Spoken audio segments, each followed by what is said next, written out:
जिस नैया में तू तो सवार है, वही नैया तेरी मझधार है। बिना भजन धर्म पतवार के कभी होगा ना बेड़ा पार है। उठ कर ले भजन भगवान का, तेरे जीवन का तो यही सार है। बिना बंदगी भजन भगवान के, तेरा जीवन यूं ही बेकार है।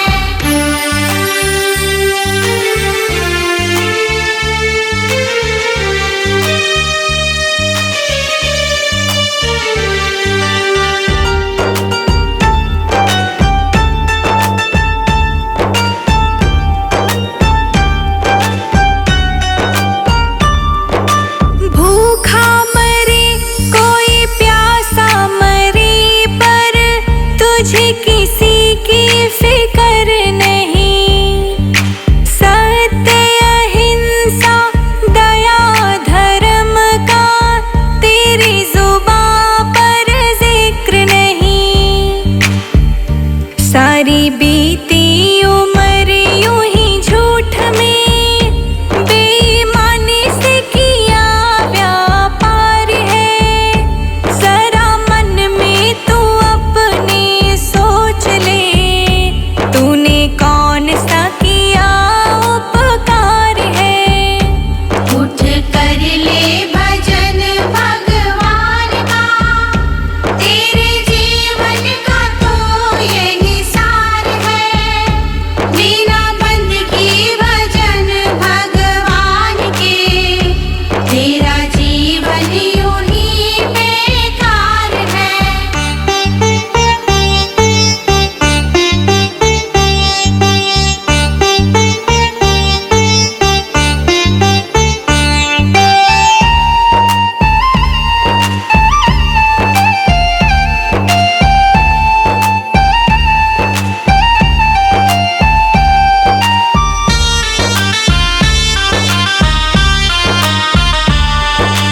दुनिया में रह कर जीते जो मन को, वो प्राणी बलवान है।